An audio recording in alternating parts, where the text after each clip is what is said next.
L'information avait fuité depuis quelques heures dans la presse, mais la ministre américaine de l'énergie n'a pas boudé son plaisir en la confirmant officiellement. La semaine dernière, au laboratoire national Livermore de Californie, les scientifiques ont réussi une fusion nucléaire. Et le résultat de cette expérience a produit plus d'énergie qu'elle n'en a dépensé pour y aboutir. C'est l'une des prouesses scientifiques les plus impressionnantes du XXIe siècle.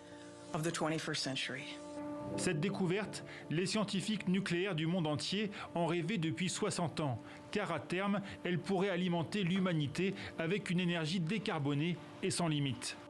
Actuellement, les centrales atomiques utilisent la technique de fission nucléaire qui fonctionne en cassant avec un neutron le noyau d'un atome d'uranium en 2 noyaux plus petits.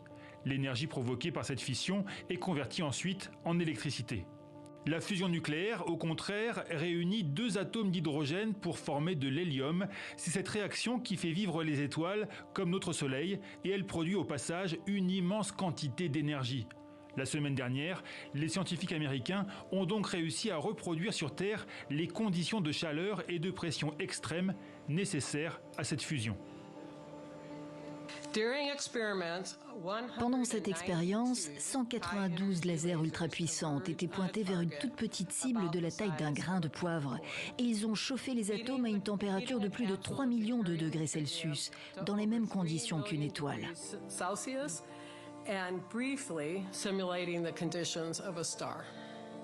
Contrairement à la fission, la fusion ne comporterait aucun risque d'accident nucléaire. Elle produirait aussi moins de déchets radioactifs.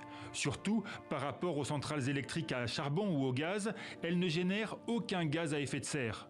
Mais avant de transformer cette fusion en source d'énergie propre, abondante et sûre, il faut encore augmenter son efficacité et diminuer son coût. Cela prendra encore des décennies. Or, préviennent les experts, c'est dès maintenant qu'il faut réduire les émissions de gaz à effet de serre. Pour répondre à l'urgence climatique, il faudra donc trouver autre chose.